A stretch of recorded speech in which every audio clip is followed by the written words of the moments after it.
Have you ever had that moment when someone's casual comment about your parenting feels like a knife to the heart? That happened to me at my niece's 16th birthday party. My mother-in-law, Barbara, looked at my son, who was quietly reading a physics book in the corner, shook her head, and said those words I'll never forget. If you'd enrolled him in regular school like we suggested instead of that experimental program, maybe he'd have normal interests. That's what happens when children lack proper structure. 12 years of judgment, 12 years of sideways glances and whispered concerns, all summed up in that one dismissive sentence. I smiled and nodded, like I always did. But inside, I was screaming. What Barbara didn't know, what none of them knew, was that my son's abnormal interests had led to something extraordinary. Something that would silence every criticism they'd ever thrown my way. Something that would change how they saw my son forever. But before I tell you what happened next, I want you to know that this story isn't about revenge. It's about validation. It's about trusting your instincts as a parent when everyone around you says you're doing it wrong. And it's about a quiet, brilliant boy who finally got the recognition he deserved. Before we jump back in, tell us where you're tuning in from. And if this story touches you, make sure you're subscribed, because tomorrow, I've saved something extra special for you. My name is Rachel Weber, though I've been Rachel Johnson for the last 14 years. I'm a former elementary school teacher turned educational consultant, specializing in alternative learning approaches for gifted children. The irony isn't lost on me. My career path emerged directly from the battles I've fought for my own son. I never expected to become the family rebel. Growing up in a small town in Michigan, I was always the rule follower, the people pleaser. My parents were both teachers who valued education, but also understood that children learn differently. They supported my decision to study childhood development and education, celebrating when I landed my first teaching position at an innovative elementary school in Columbus, Ohio. That's where I met Tom Johnson. He was visiting his nephew's classroom for career day, looking perfectly out of place in his business suit amid the chaos of 28 first graders. I was immediately drawn to his gentle patience as the children bombarded him with questions about being an accountant, possibly the least exciting career for 6-year-olds. But Tom made spreadsheets sound like magic, showing them how numbers tell stories if you know how to listen. We married within a year. I thought I understood what I was getting into with the Johnson family. Tom had mentioned his mother's traditional values and his family's deep roots in the community. The Johnsons had attended the same church for generations, sent their children to the same prestigious private schools, followed the same life trajectories. What I didn't realize was how deeply those traditions were enforced, not through direct commands, but through a complex system of approval and disappointment that was nearly impossible to navigate as an outsider. The first cracks appeared during our wedding planning. Barbara had definite ideas about everything from the venue to my dress. I compromised on most things, wanting to start our relationship on solid ground. Tom often played mediator, caught between his mother's expectations and my increasingly frustrated attempts to maintain some control over our wedding. "She means well," he would say after particularly tense planning sessions. "This is just how she shows love." I nodded and swallowed my frustrations, telling myself that once the wedding was over, things would settle. The wedding itself was lovely but exhausting.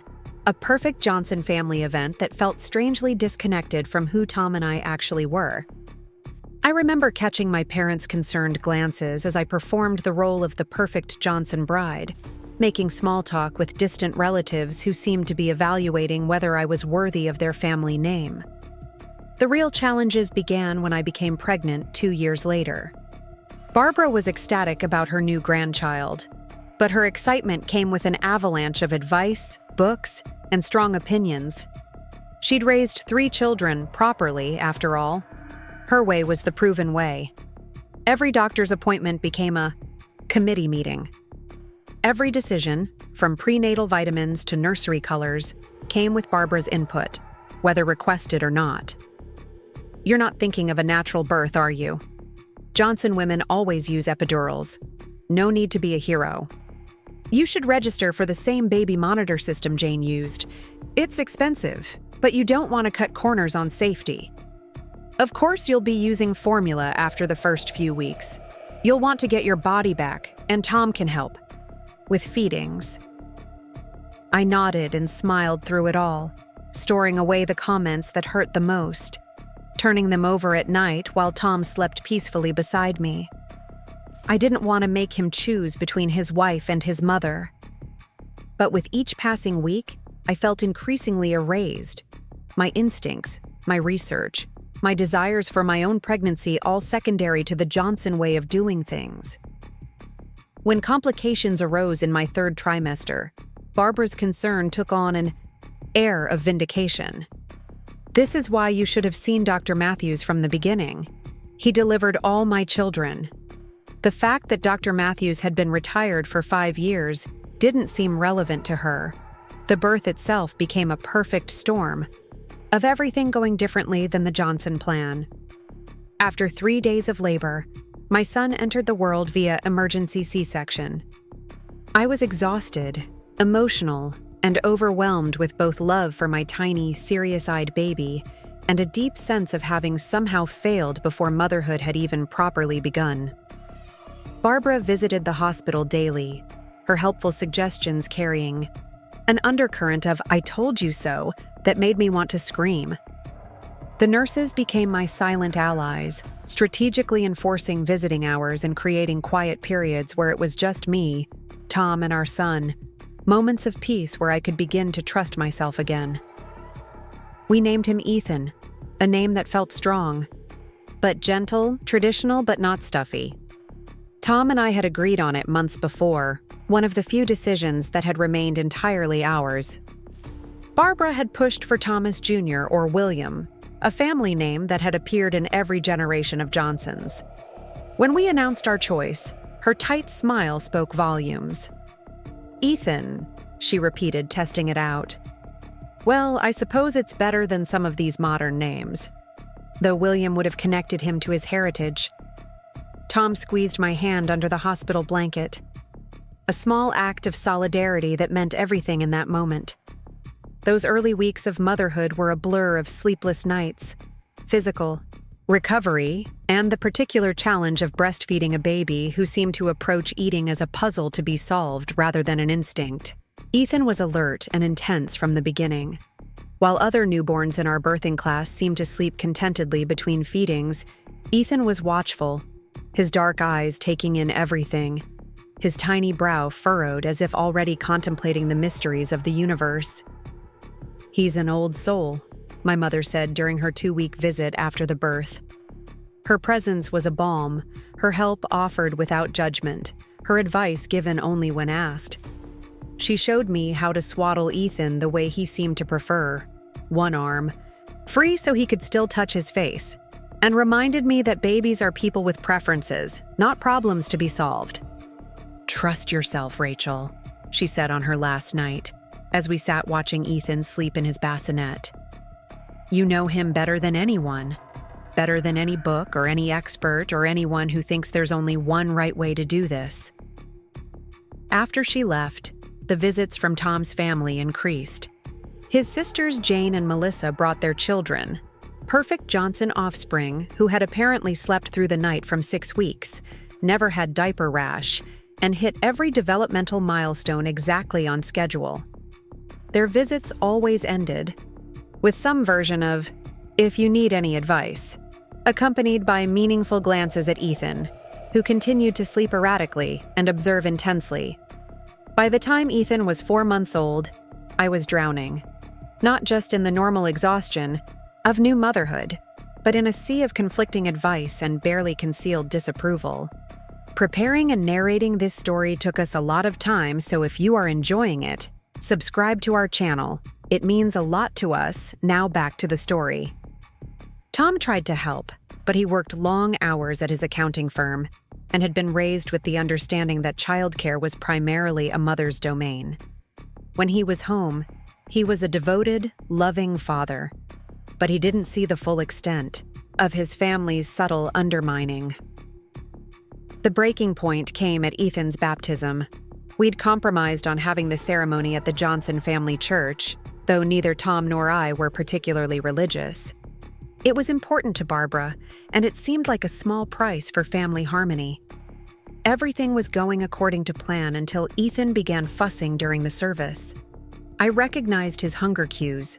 We were running behind schedule, and he'd missed his usual feeding time.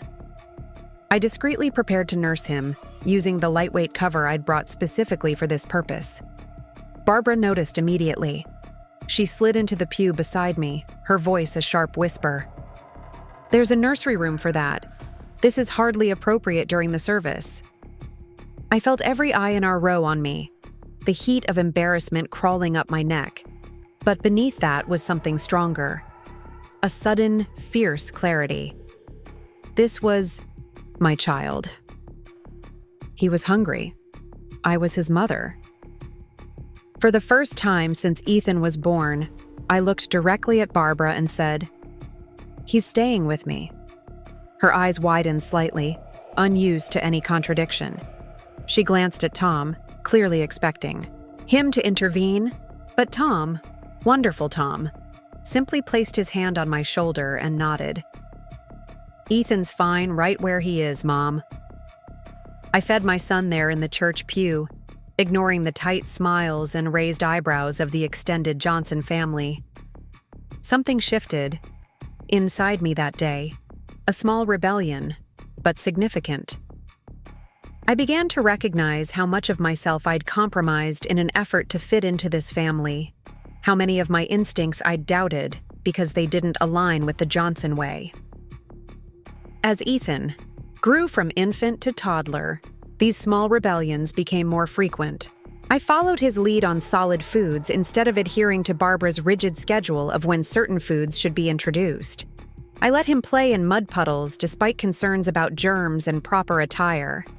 I read him complex books when he showed interest, ignoring suggestions that they were too advanced and would confuse him. And Ethan thrived.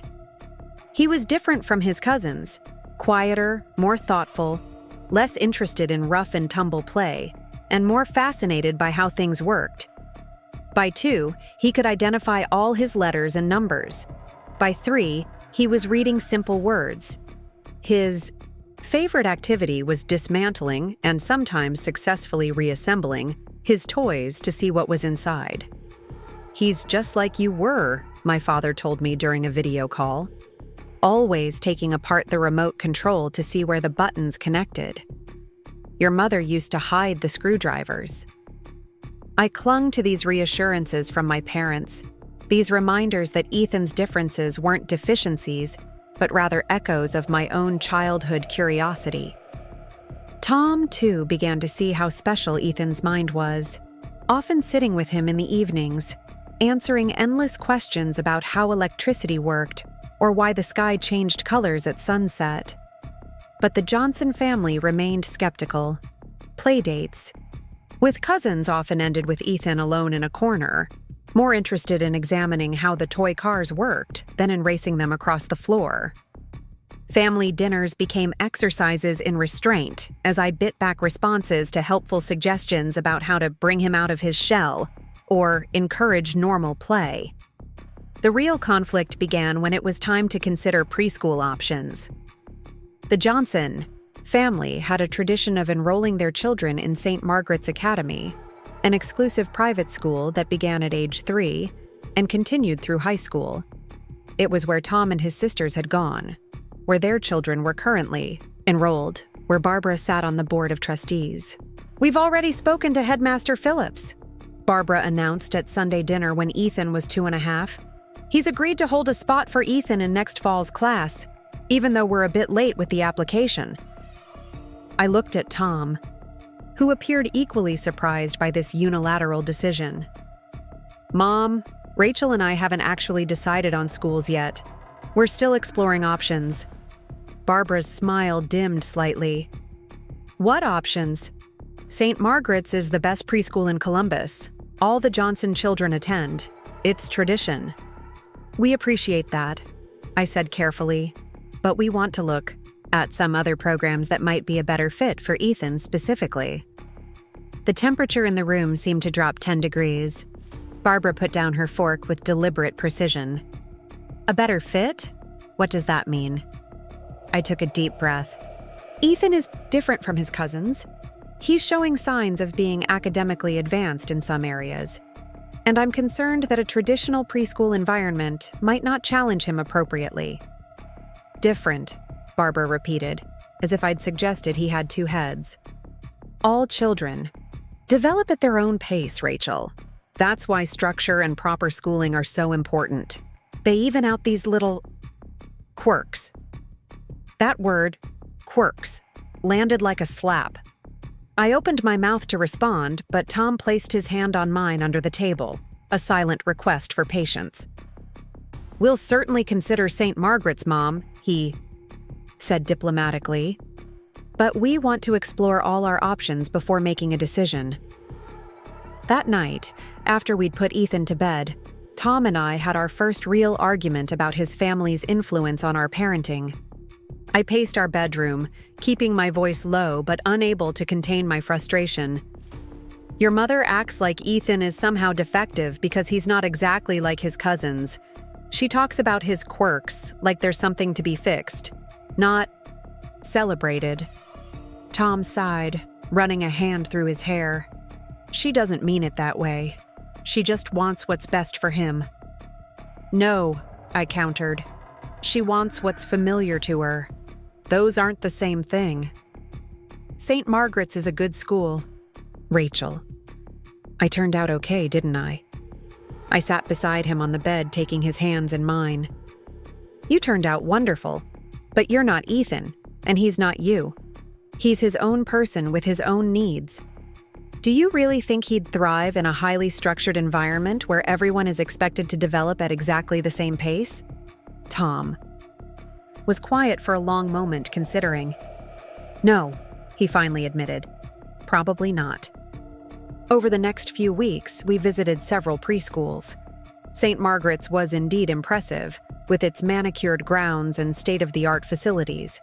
The classrooms were orderly, the children in matching uniforms, the schedule precise down, to the minute.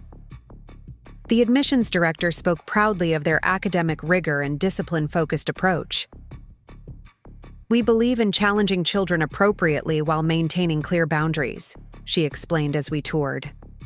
Our structured curriculum ensures that all students master essential skills before advancing. Throughout the tour, I noticed how the children raised their hands before speaking, how they moved in orderly lines between activities, how even their creative play seemed to follow specific parameters. It was a well-oiled machine, producing well-behaved, academically prepared young Johnsons. By contrast, the Progressive Learning Center couldn't have been more different. Housed in a converted Victorian home with a sprawling backyard full of garden spaces and play structures, it hummed with energy and comfortable chaos. Children moved between interest centers at their own pace, engaged in projects that spanned days rather than fitting into neat hour-long blocks. Teachers facilitated rather than directed, asking questions instead of providing answers.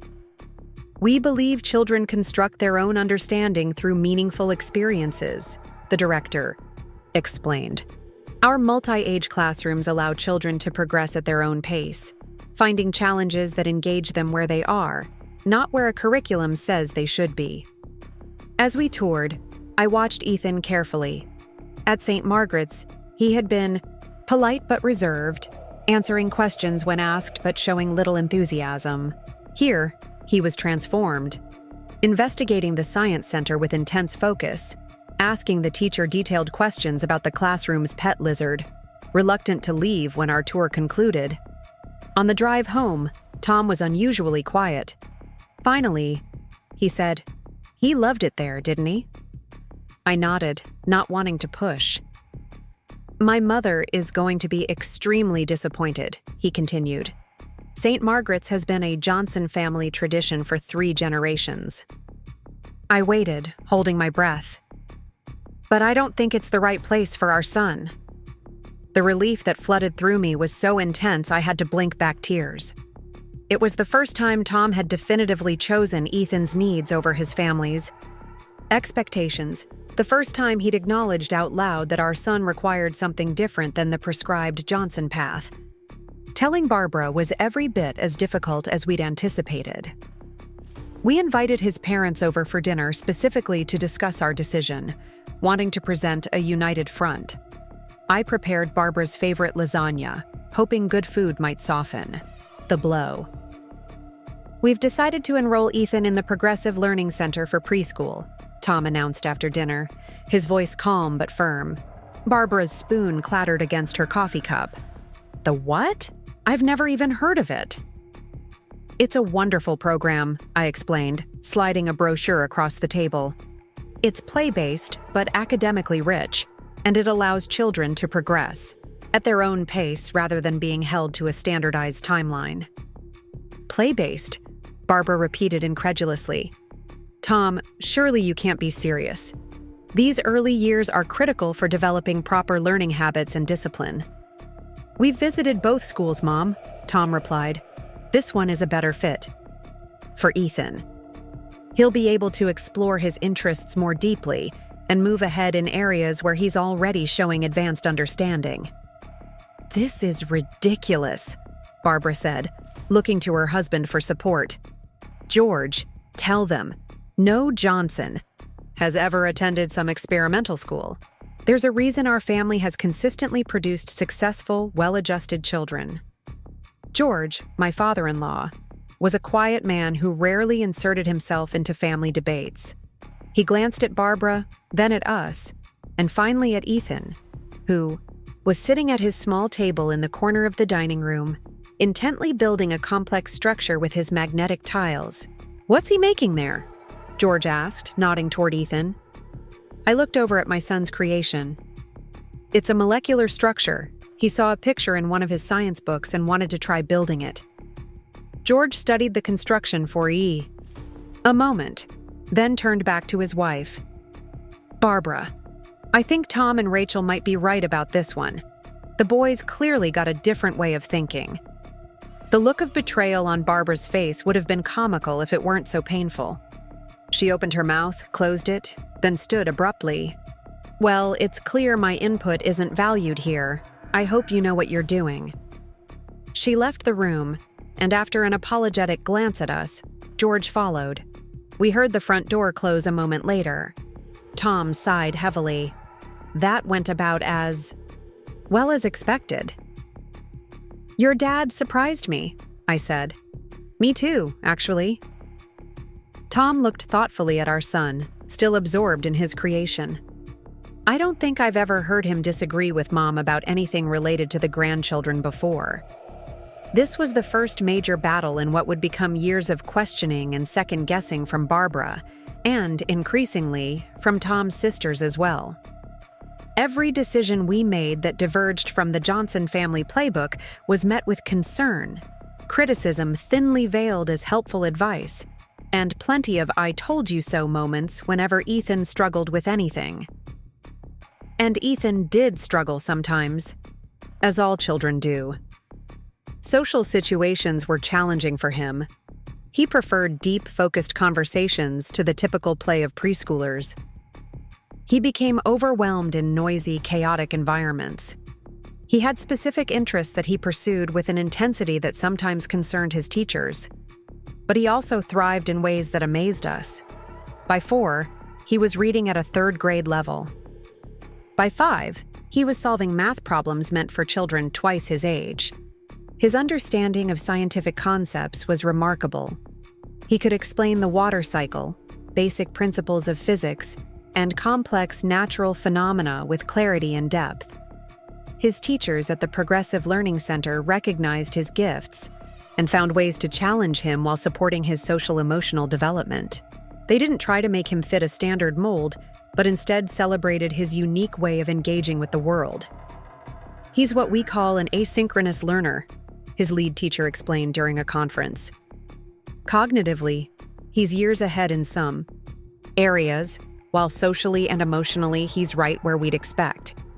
Our job isn't to even him out, but to support him exactly where he is in each domain. I clung to these validations from educational professionals, especially as the pressure from Tom's family intensified when kindergarten approached. The expected Johnson path was clear. Transfer from St. Margaret's preschool to St. Margaret's elementary school, where the academic rigor increased and the expectations for conformity and achievement grew even more stringent.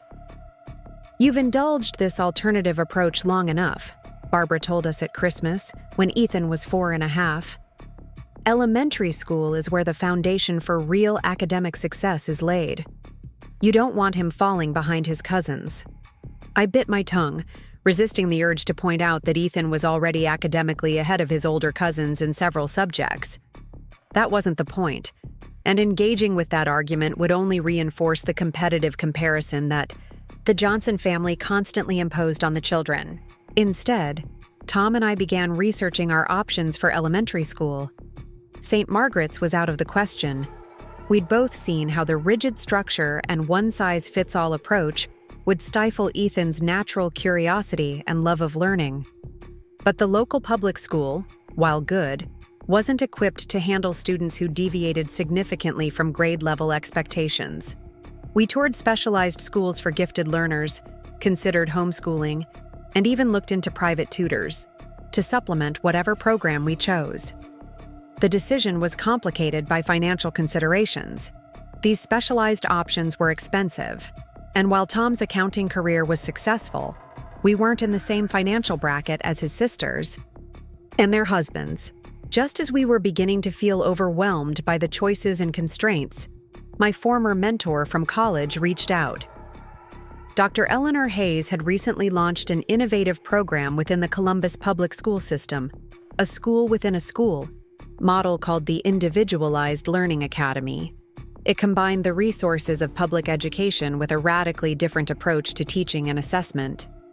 We work with students where they are, not where their birth certificate says they should be, Dr. Hayes explained when we met with her.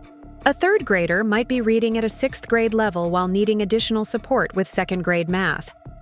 We create individual learning plans rather than forcing everyone through the same sequence at the same pace. The program was new and untested, at least by the metrics that would impress the Johnson family. It had no decades-long history, no alumni network, no trophy case full of academic competitions won. What it did have was a philosophy that aligned perfectly with what we knew Ethan needed. When we announced our decision to enroll Ethan in this experimental program, the reaction from Tom's family was swift and severe. Barbara didn't speak to us for 3 weeks. Tom's sisters called repeatedly to express their concerns about our reckless experimentation with Ethan's education. "You're using your own child as a guinea pig," Jane said during one particularly heated phone call. "These are formative years. If this experiment fails, he might never catch up." Only George, my father-in-law, offered any support. He called one evening when Barbara was at her book club meeting. "I wanted you to know," he said quietly, "that I think you're doing the right thing. Ethan reminds me of my brother William. Brilliant mind. Never quite fit in at school. Education failed him completely. He ended up dropping out, never reached his potential. Different times back then, of course, but still. I see how you're trying to prevent that, and I admire it." It was a rare moment of alliance that I treasured, especially as the rift with the rest of the family widened. By the time Ethan started at the Individualized Learning Academy, family gatherings had become exercises in tension management. Barbara had shifted from outright opposition to a more insidious form of undermining, constantly asking Ethan questions designed to highlight gaps in his knowledge, comparing his progress to his cousins, and making offhand remarks about how confusing his unconventional education must be. "But don't you miss having a real classroom?" she asked him at Thanksgiving when he was 6. "With desks in rows and everyone learning the same things together?" Ethan considered this thoughtfully, in his characteristic way. "I have a real Classroom, he finally said. It just looks different. And we learn together, but not always the same things at the same time. That sounds very chaotic, Barbara said, looking meaningfully at the other adults at the table. It's actually very organized, Ethan replied seriously. Just organized around people instead of subjects. I watched my son with a mixture of pride and anxiety. He was so articulate, so wise beyond his years in some ways. But I also saw how these constant questionings affected him. How he'd begun to analyze his own experiences through the lens of his grandmother's disapproval. How he sometimes wondered aloud if he was weird compared to his cousins. The years passed, and the pattern continued. Ethan excelled academically at the Individualized Learning Academy, where his teachers created space for his insatiable curiosity while also supporting his growth in areas that challenged him. He developed deep knowledge in mathematics and science that impressed even college professors who occasionally mentored students from the program. But family gatherings remained a battleground, as his cousins collected accolades that fit neatly into the Johnson family value system: sports trophies, perfect attendance awards, straight A's in traditional subjects. Ethan's achievements were harder to quantify and explain. How do you help people understand the significance of a 7-year-old? Teaching himself algebra? Or a 9-year-old designing complex experiments to test his own hypotheses about plant growth? George became Ethan's unexpected ally in the Johnson family. While Barbara organized activities that highlighted her other grandchildren's conventional achievements, George quietly fostered Ethan's intellectual curiosity. He was the only one who seemed genuinely interested in understanding how Ethan's mind worked, rather than measuring him against a predetermined standard. During summer visits, George would take Ethan to his workshop, a converted garage space, where he tinkered with old radios and built intricate wooden models. There, away from Barbara's watchful eye, grandfather and grandson would spend hours in focused exploration. George taught Ethan how to use tools properly, how to read circuit diagrams, how to approach problems methodically. But more importantly, he listened to Ethan's ideas without judgment, creating a space where my son could simply be himself. He reminds me so much of my brother, George confided to me one afternoon as we watched Ethan carefully disassemble an old clock mechanism. William was always taking things apart, figuring out how they worked. Back then, they just called him difficult. Couldn't sit still in class, asked too many questions, didn't fit the mold. What happened to him? I asked, realizing I'd never heard much about this great uncle Ethan had never met. A shadow crossed George's face. He dropped out of school at 16. Brilliant mind, but the education system failed him completely. Worked odd jobs most of his life, never reached his potential. He paused, watching Ethan's careful movements. That's why what you're doing matters so much. You're fighting for him in ways William's parents never knew how to. That conversation cemented an alliance between us. While George never openly defied Barbara, decades of marriage had established clear dynamics I didn't fully understand. He found subtle ways to support our choices and advocate for Ethan within the family system. As Ethan grew, his strengths and challenges became more pronounced. By 10, he was mathematically operating at a high school level, reading and comprehending college texts in his areas of interest, and conducting science experiments that impressed university professors who occasionally visited the Individualized Learning Academy. But he still struggled in social situations, preferred his own company to large group activities, and became overwhelmed by sensory inputs that others barely noticed. Barbara viewed these challenges as direct consequences of our educational choices. He doesn't know how to act around other children because you've isolated him in that experimental program, she would say when Ethan retreated to a quiet corner, during chaotic family gatherings. Or, this is what happens when children don't learn proper classroom discipline, when Ethan became fidgety during long formal dinners. Her criticisms stung, not because I believed them, but because I saw how they affected Ethan. He began to internalize the idea that there was something wrong with him, that his differences were defects rather than simply variations in how human minds can work. "Am I weird, Mom?" he asked me one night after a particularly difficult family dinner where Barbara had spent 20 minutes extolling his cousin Jacob's social prowess and leadership qualities. I sat on the edge of his bed, heartbreaking at the genuine confusion in his eyes. "You're not weird, Ethan. You're exactly who you're supposed to be. Your brain works in amazing ways that some people don't understand. Grandma thinks my school is making me weird." I chose my words carefully. Grandma loves you very much, but she was raised with certain ideas about how children should learn and behave. Sometimes it's hard for people to understand things that are different from what they know. Like how my brain works differently.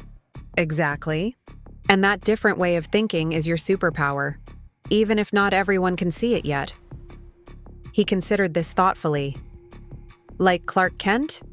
People don't know he's Superman? I smiled. Something like that. Except you don't need to hide who you are.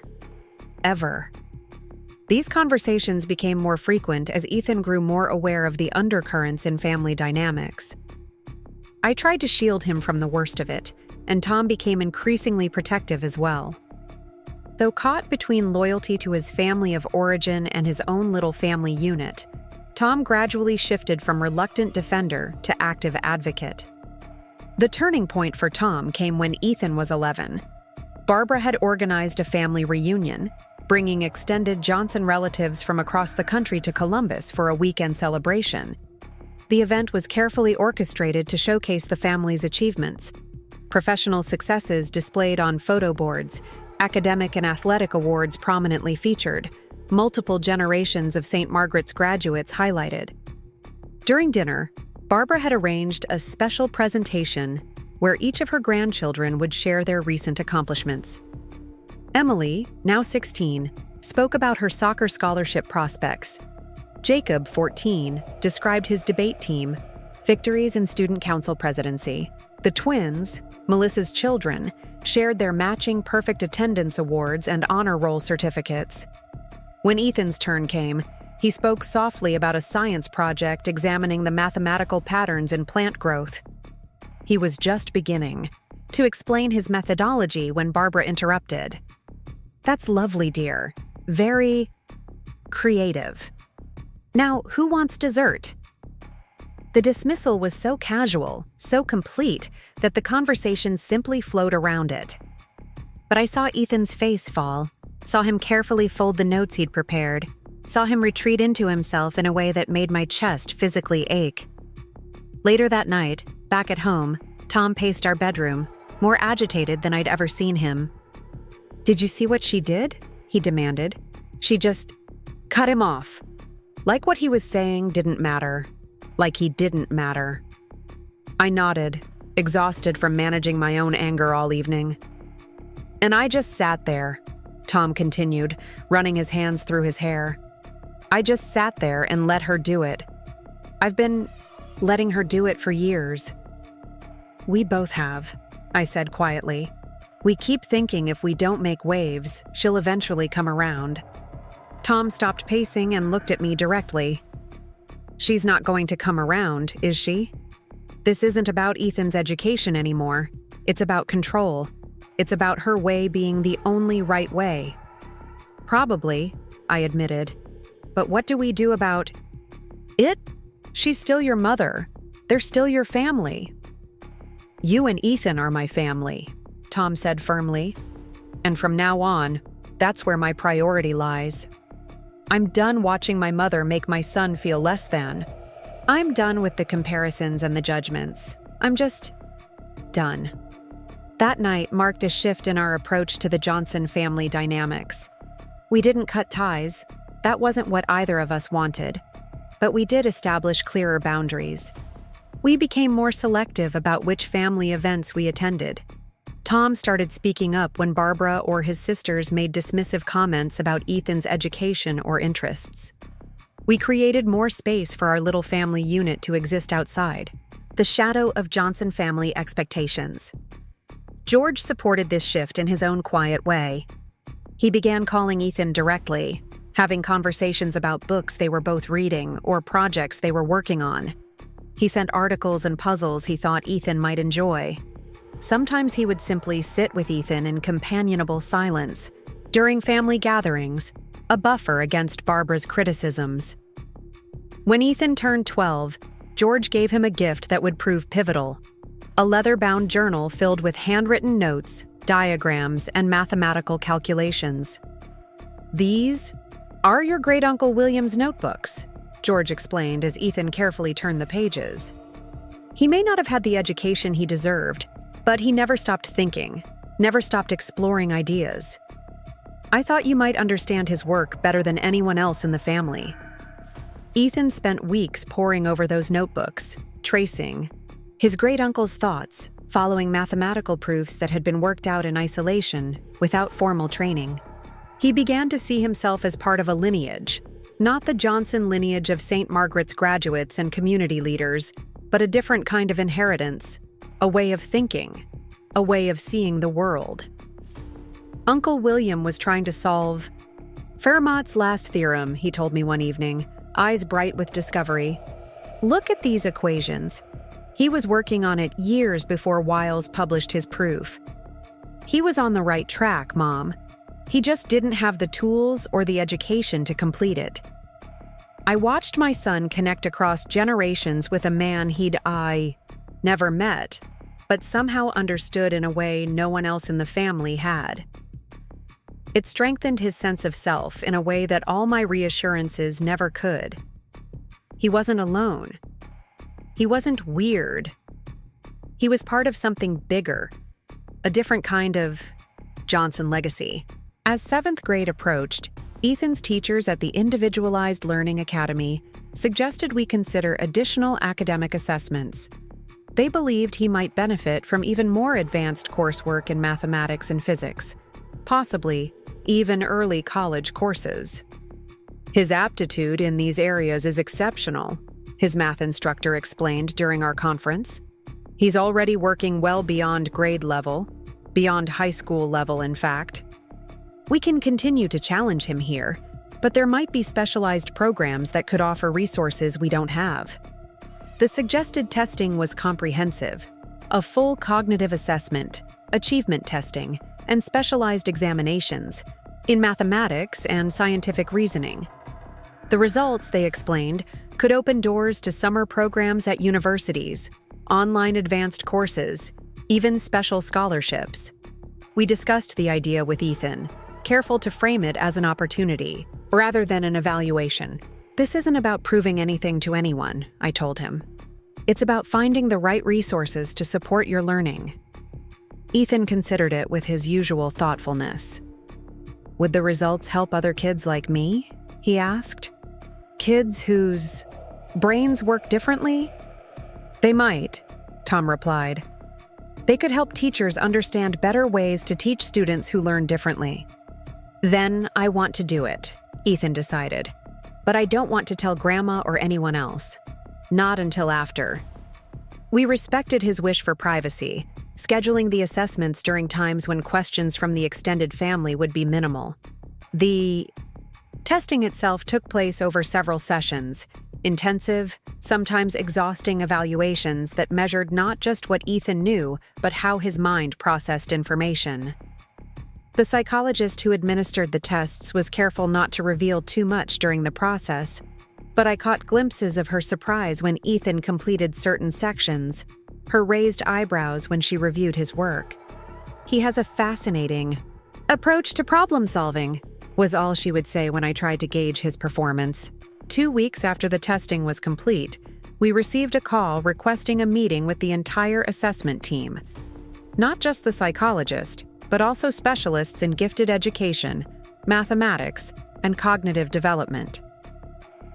The unusual request sent butterflies through my stomach. Was something wrong? Had they found some deficit or disorder we'd overlooked? When we arrived at the meeting, the conference room contained not just the promised specialists, but also Dr. Eleanor Hayes, the founder of the Individualized Learning Academy, and 2 professors from the state university. Dr. Marcia Whitman, the lead psychologist, began by addressing Ethan directly.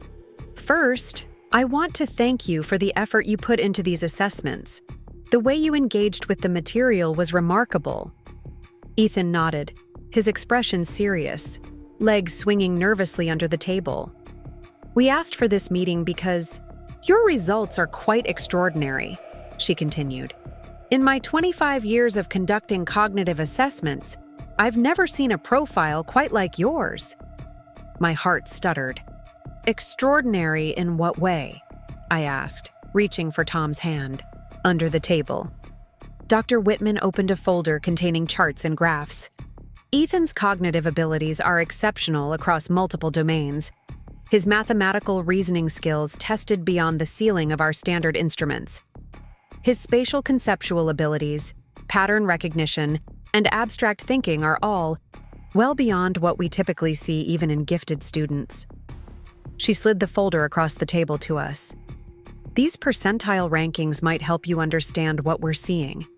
In mathematical and scientific reasoning, Ethan scored in the 997th percentile nationally." Tom and I stared at the numbers, trying to process what they meant. "To put that in perspective," one of the university professors interjected, "these scores are seen in perhaps 1 in 100,000 students. It's a level of mathematical aptitude that typically leads to significant contributions to the field." "But what does this mean practically?" Tom asked. "For Ethan's education going forward?" Dr. Hayes leaned forward. "That's why we've gathered this team today. Ethan's current educational program has served him well, but these results suggest he might benefit from even more specialized opportunities. The university has a program for exceptionally gifted young mathematicians and scientists, typically high school students, but occasionally younger students with the right preparation." The conversation that followed was both exhilarating and overwhelming. The team outlined possibilities that had never occurred to us: early college courses, mentorship with university faculty, research opportunities typically reserved for graduate students. They spoke of Ethan's potential not as something to be normalized or constrained, but as a gift to be nurtured with the right resources. Throughout the discussion, I watched Ethan's expression shift from nervous tension to cautious excitement. This was perhaps the first time he'd been in a room full of adults who saw his differences not as problems to be fixed, but as valuable, rare qualities to be developed. On the drive home, Ethan was uncharacteristically quiet. Finally, he asked, "Does this mean I really am different? Not just weird, but actually different in a way that makes sense?" "Yes," I said, turning to look at him in the back seat. "Your brain works in remarkable ways that these experts, people who've worked with thousands of students, find exceptional. Not weird, exceptional." He nodded, processing this information with his usual deliberation. "I want to tell Grandpa George first," he decided, "before anyone else." We arranged a special dinner with just George, wanting to honor Ethan's request. Tom's father arrived with a small gift wrapped in brown paper, another of William's notebooks he'd found while cleaning out the attic. After dinner, Ethan carefully explained the testing process and results to his grandfather, using the precise language of the assessment team, occasionally referring to the reports we'd been given. George listened attentively, asking thoughtful questions, his eyes growing damp as Ethan described the proposed university connection. "Your Uncle William would be so proud," George said when Ethan finished. "So very proud to see the family finally recognizing this kind of mind instead of trying to reshape it." "Mom says I can frame the report for my wall," Ethan said. "But I think I'd rather just keep working on Uncle William's theorems. That seems more important than numbers on a page." George reached across the table and squeezed Ethan's hand, a rare physical gesture from a man of his generation. "You understand perfectly. The numbers just open doors. What matters is what you do once you walk through them." The conversation with George affirmed our decision not to make a big announcement to the extended family about Ethan's test results. This wasn't about proving anyone wrong or seeking validation from people who had consistently underestimated him. It was about finding the right path forward for Ethan's unique mind and spirit. Still, practical realities meant we couldn't keep the information entirely private. Implementing the recommendations would require schedule adjustments, transportation to the university for special courses, and other logistical changes that would inevitably raise questions at family gatherings. We decided to approach it matter-of-factly. When Barbara asked why Ethan wouldn't be attending the annual Johnson family vacation that coincided with a university summer program he'd been invited to join, Tom simply explained that Ethan had been selected for a special mathematics course at the state university. The university? Barbara repeated, confusion evident. But he's only 12. Surely there's been a mistake. No mistake, Tom replied evenly. He was recommended based on his assessment results. It's an opportunity that only comes along once in a while. Barbara looked to her other grandchildren, clearly calculating how this information fit into the established family hierarchy. Well, that's unusual. Perhaps they needed to fill some diversity quota for their program. The old anger flared in my chest, but before either Tom or I could respond, George spoke up. Actually, Barbara, I've been reading about this program. They only accept students who score in the top fraction of the top percentile on specialized examinations. It's quite selective. Fewer than 20 students from across the state are invited each year. His calm, factual correction left no room for Barbara's dismissal. She blinked, momentarily thrown off balance by her husband's uncharacteristic contradiction. Well, she finally said, I suppose we'll need to adjust the vacation schedule then. It was a minor victory, but it signaled a subtle shift in the family dynamics. For the first time, Barbara had encountered undeniable evidence that couldn't be explained away by her usual narratives about proper education and structure. The summer program was transformative for Ethan. Surrounded by peers and mentors who shared his passion for mathematics and science, who communicated in the language of equations and theorems that had always made the most sense to him, he blossomed in ways we hadn't anticipated. He returned home each day energized rather than drained, eager to share new ideas, connected to a community that valued exactly the qualities that had made him feel isolated among his cousins. Dr. Marquez, the professor who had taken Ethan under his wing, called us midway through the program. I want you to know, he said, that your son is quite remarkable.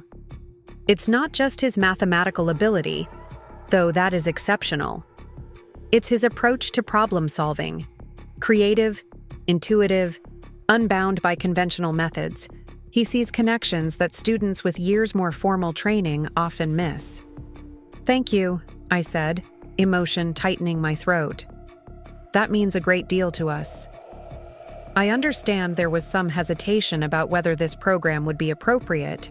Given his age, Dr. Marquez continued, I want to assure you that not only is it appropriate, but I believe it would be a disservice to his development to place him in a conventional educational setting at this point. His mind requires the kind of challenge and stimulation that's difficult to provide in a standard classroom. His words echoed in my mind over the following weeks as we prepared for the annual Johnson family summer barbecue, a tradition that normally filled me with dread, but now, with Ethan's growing confidence, seemed less intimidating. This gathering typically featured Barbara's carefully orchestrated showcase of her grandchildren's achievements, a ritual that had always left Ethan on the sidelines. The day of the barbecue was bright and hot, the kind of Midwestern summer day where the humidity makes everything feel heavy and slow. Barbara's backyard was immaculate as always, perfectly trimmed grass, matching lawn chairs, a spread of food that could feed twice the number of guests. I watched Ethan as he moved through the space, different from previous years. There was a new confidence in his posture, a comfort in his own skin that hadn't been there before. He greeted his cousins politely but didn't seek their approval or try to join activities that didn't interest him. Instead, he spent time with George, discussing a challenging problem from the university program, occasionally glancing at the notebook they were passing back and forth. The familiar ritual began during dessert. Barbara, holding court at the head of the table, began the round table of grandchild achievements. "Emily, why don't you start? Tell everyone about your soccer scholarship offers." Emily launched into the list of colleges recruiting her, Barbara beaming with pride. Jacob followed with his debate team national ranking and student council presidency. The twins shared their joint science fair victory. Then, surprisingly, Barbara turned to Ethan. "And what about you, Ethan? I understand you've been taking some special classes this summer." The table went quiet. This deviation from the script, Barbara directly inviting Ethan to share, was unprecedented. I felt Tom tense beside me, ready to intervene if this was the prelude to another dismissal. Ethan looked up from the dessert he'd been carefully dissecting into geometric patterns. "Yes, I've been attending the Young Mathematicians program at the university.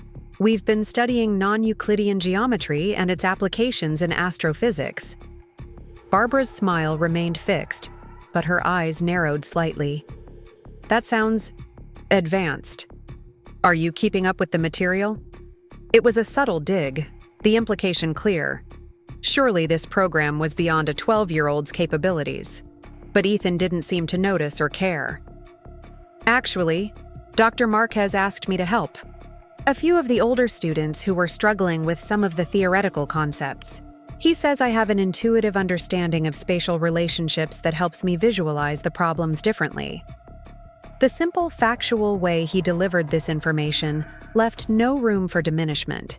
He wasn't bragging, just answering his grandmother's question with the same precision he applied to mathematical problems. Barbara's expression flickered, calculations clearly happening behind her composed facade. "Well, that's unexpected." "Not really," George interjected mildly. "If you'd paid attention to how his mind works all these years, you'd have seen it coming." I certainly did. The table fell silent. In 38 years of marriage, no one had ever heard George directly challenge Barbara's perspective in front of the family.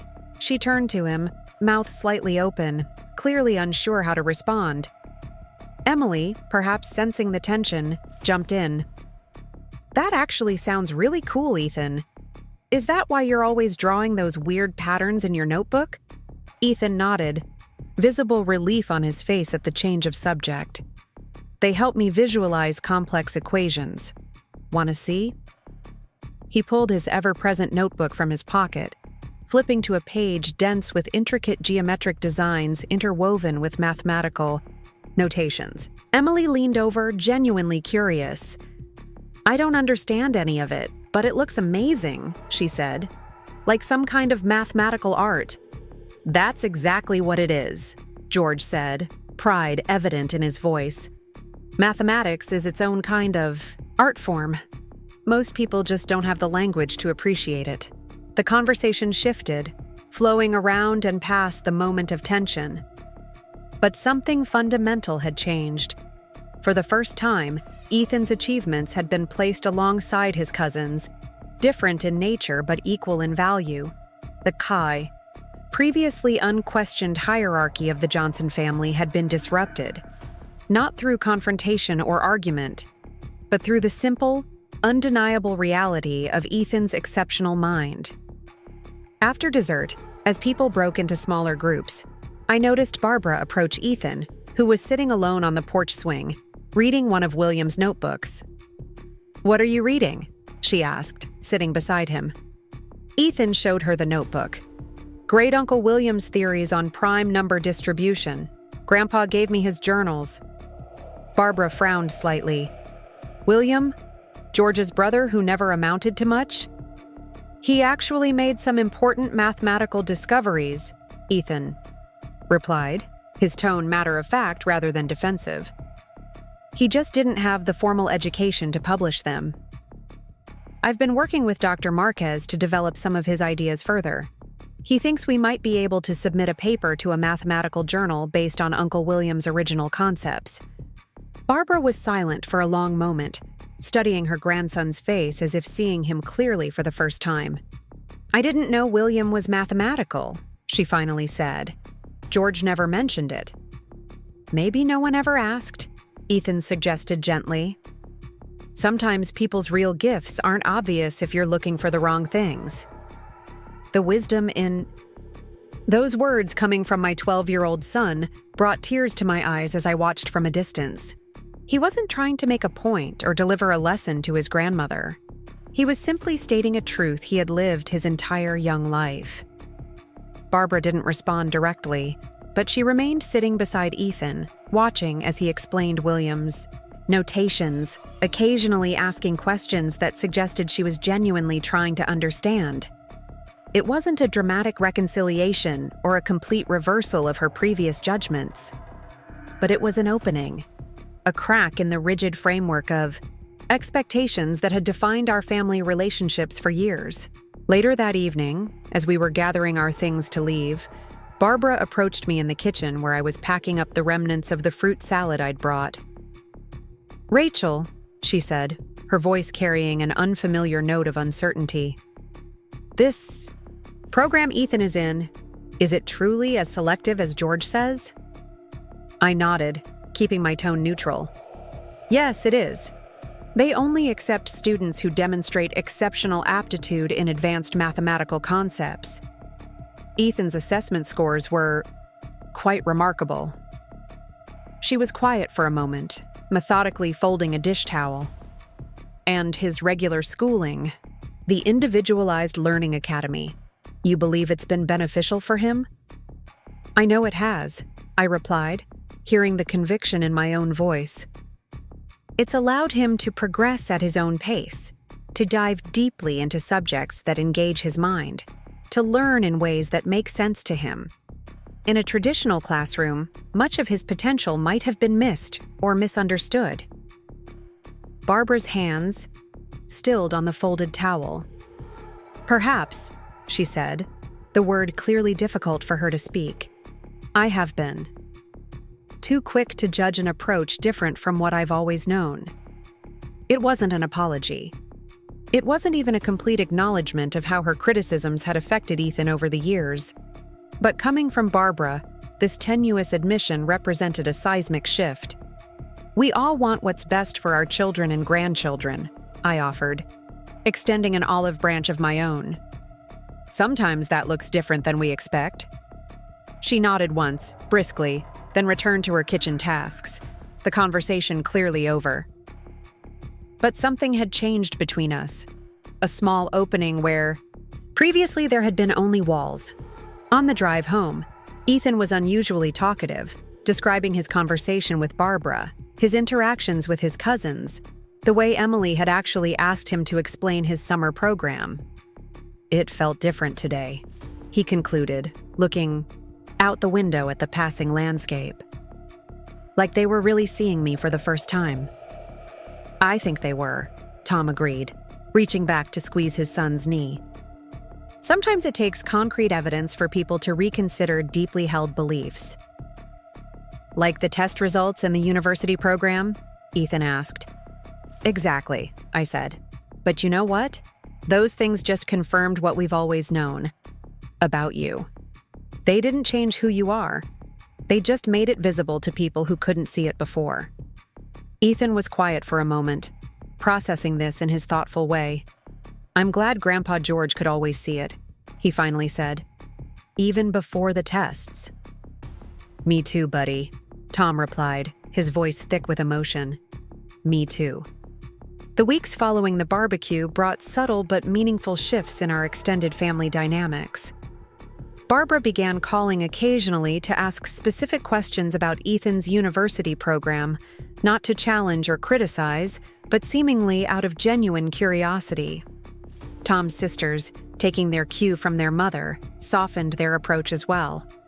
The cousins, less burdened by adult expectations than their parents, were quickest to adjust, finding new ways to connect with their genius cousin, as Emily had taken to calling Ethan. George, of course, was thrilled with these developments, though he was careful not to appear triumphant. "Just takes some people longer to see what's right in front of them," he told me during one of his increasingly frequent visits to our home. Barbara's not a bad person, just set in her ways. Seeing Ethan flourish in this program, seeing him validated by these professors, it's forcing her to reconsider some long-held beliefs. That's not easy at her age. Or at any age, I acknowledged, thinking of my own journey to understand and support Ethan's unique mind. Sometimes I wonder if we did the right thing, keeping his assessment results private for so long. Maybe if we'd been more transparent from the beginning. George shook his head. Wouldn't have made a difference. Barbara needed to see the results, not just hear about them. She needed to see Ethan confident, engaged, recognized by authorities she respects. Numbers on a page wouldn't have been enough. He was right, I realized. The transformation in our family relationships hadn't come from the test results themselves, but from how those results had created opportunities that allowed Ethan's exceptional mind to be seen and validated in ways even Barbara couldn't dismiss. As summer transitioned to fall, we faced new decisions about Ethan's educational path. The university program had opened doors we hadn't anticipated, with Dr. Marquez and his colleagues advocating for Ethan to continue advanced coursework throughout the academic year. The Individualized Learning Academy was supportive but acknowledged the limitations of what they could offer someone with Ethan's specific gifts. "We're looking at a hybrid approach," I explained to Barbara during one of her calls. "He'll continue at the academy for most subjects, with university courses in mathematics and physics 3 afternoons a week. It's unconventional, but it seems to be the best way to meet his needs right now."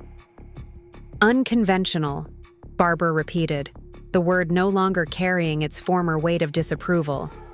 "But appropriate for Ethan." "Yes," I agreed, surprised by her understanding. "Exactly that." "Rachel," she said after a pause, her voice uncharacteristically hesitant, "there's something I've been meaning to ask.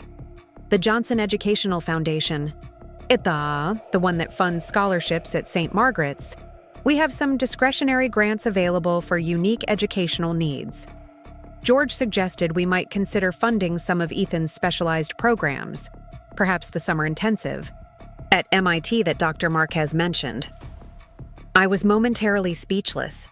The Johnson Educational Foundation had always been Barbara's particular domain, its resources carefully directed toward causes that aligned with her traditional values. "That's incredibly generous," I finally managed. "Well, he is a Johnson," Barbara said, a hint of her old insistence returning. "And apparently he's continuing a Johnson legacy we simply didn't recognize before. William's mathematical gifts, rediscovered in Ethan. George says it's like watching his brother get a second chance through his grandson." The reference to William, a family member previously erased from the Johnson success narrative, was perhaps the clearest indication of how profoundly Barbara's perspective was shifting. "Thank you," I said simply. "I think that would mean a great deal to Ethan and to George." "Yes, well," Barbara replied, clearly uncomfortable with the emotional undertones of the conversation. "Have Tom call me about the details. We'll need to set up a proper application process, of course, for appearances." After we hung up, I sat at the kitchen table, phone still in hand, trying to process what had just occurred. The financial support was generous, certainly, but it was the recognition behind it that held the real significance. Barbara was not just tolerating Ethan's differences. She was actively supporting his unique path, incorporating it into the Johnson family legacy, in a way I'd never thought possible. When I told Tom about the conversation, he was equally stunned. "My mother?" he kept repeating. "My mother offered foundation money for Ethan's unconventional education?" "She did," I confirmed. "And she mentioned William, positively, as part of Ethan's inheritance." Tom shook his head in disbelief. "I never thought I'd see the day. My mother does not change her mind." about anything. Maybe seeing truly is believing, I suggested. And she's finally seeing Ethan, really seeing him. That evening, as we shared the news with Ethan, I watched his face carefully. He received the information with his characteristic thoughtfulness, asking practical questions about what the funding would cover and what would be expected in return. But beneath his analytical approach, I could see a deeper response, a cautious hope that perhaps he was finally being accepted for exactly who he was. "Does this mean Grandma doesn't think I'm weird anymore?" he asked later, as I was saying. "Good night." "I think it means she's beginning to understand that different isn't the same as wrong," I replied, "and that your different way of thinking is actually quite extraordinary." He nodded, processing this. "I'm still the same person. I was before the tests, you know. My brain didn't change, just what people think about it." "I know," I said, smoothing his hair back from his forehead. "And that's an important thing to remember. Your worth has never depended on test scores or other people's approval. Not your grandmother's, not your teacher's, not even mine. You're valuable because you're you, exactly as you are." He smiled, a rare, full smile that transformed his serious face. "I know. You always told me that. But it's nice that other people are figuring it out too." As I closed his door and headed down the hallway, I found Tom standing outside George's old room, which we'd converted to a home office. He was holding one of William's notebooks, open to a page filled with complex equations and the distinctive handwriting we'd come to recognize. "You know what's amazing?" Tom said quietly. "If my mother had gotten her way, if we'd followed the traditional Johnson educational path, Ethan's mind might have been like William's, brilliant but constrained, exceptional but unrecognized. We might never have known what he was truly capable of." "But we didn't let that happen," I reminded him. "We trusted our instincts. We trusted Ethan." "You trusted your instincts," Tom corrected gently. "I followed your lead, often reluctantly. If it had been up to me alone. I don't know. The pull of family tradition is strong. I might have caved to my mother's pressure." "But you didn't," I said, taking his hand. "When it counted most, you stood with Ethan and me." Tom nodded, his eyes on the open notebook. "My uncle's work, continued by my son. A Johnson legacy my mother never recognized until now." He closed the journal carefully. "Maybe that's what this has all been about. Not just Ethan's education, or my mother's control, but what we choose to value as a family. What gifts we recognize, what potential we nurture." "And now?" I asked. "Now," Tom said, a note of wonder in his voice. "Now it feels like a new chapter is beginning. For Ethan, yes, but for all of us. A chance to redefine what success looks like in this family, what achievement means, what legacy we're building." He was right. The test results hadn't just validated Ethan's unique mind or our unconventional educational choices.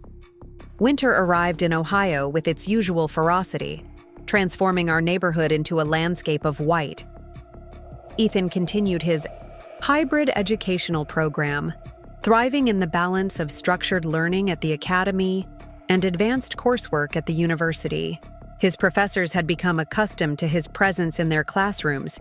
This serious-faced boy with notebooks full of elegant equations and thoughtful questions that sometimes stumped even tenured faculty. Dr. Marquez had become something of a mentor, taking a special interest in Ethan's work on his great-uncle William's mathematical theories. They'd begun the painstaking process of contextualizing William's intuitive discoveries within the framework of modern mathematical language, a bridge between a self-taught genius from the past and the academic establishment of the present. "Your son has a remarkable ability to translate between different ways of thinking," Dr. Marquez told me during one of our regular check-ins. "He understands both William's unconventional approach and the formalism required by academic mathematics. It's as if he's fluent in two dialects of the same language." This ability to bridge worlds extended beyond mathematics. As the months passed, Ethan gradually became a connector between previously separate family spheres. George would share William's notebooks with him. Barbara would inquire about his university courses. And somehow, through these interactions, new channels of communication opened among the Johnsons that had been closed for decades. The annual Johnson family Christmas gathering had always been a particularly stressful event, a meticulously choreographed showcase of tradition where Barbara's exacting standards reached their peak. This year, however, felt different from the moment we arrived at their large colonial home, already crowded with extended family. Barbara greeted us at the door, her usual perfectly coiffed self, but with a warmth that seemed less performative than in years past. "Ethan," she said after the customary hugs, "there's something special for you in George's study. He's waiting for you there." Tom and I exchanged surprised glances. Barbara had never before encouraged Ethan to separate from the main family gathering, particularly not to sequester himself with George in his private domain. We followed Ethan to the study, curious about this deviation from the usual script. The door was partially open, and through the gap I could see George standing proudly beside something large covered with a cloth. "Right on time," George said, as we entered. "I wanted you to see this before everyone else arrives." He pulled away the cloth to reveal a beautifully crafted display cabinet of polished oak, glass doors revealing carefully arranged notebooks, photographs, and mathematical instruments. "The William Johnson Mathematical Collection," George announced, his voice thick with emotion. Barbara and I thought it was time to properly honor his contributions to the family legacy. Ethan moved forward as if in a trance, gently touching the glass front of the cabinet. Inside, William's notebooks, the ones identical to those Ethan had been studying, were displayed alongside black and white photographs of a serious young man with eyes startlingly similar to Ethan's own. "Is that him?" Ethan whispered. "Great-Uncle William?" George nodded. "That was taken when he was about your age, already filling notebooks with ideas decades ahead of his time." He placed a hand on Ethan's shoulder. "Barbara found these photos in the attic. She's been helping me organize his papers." The mention of Barbara's involvement was perhaps more surprising than the display itself.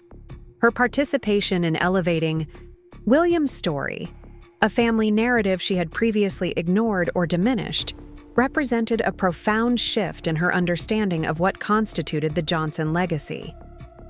When we returned to the main gathering, something had changed in Ethan's demeanor. Seeing William's work displayed with such respect, officially incorporated into the family's heritage, had affected him deeply.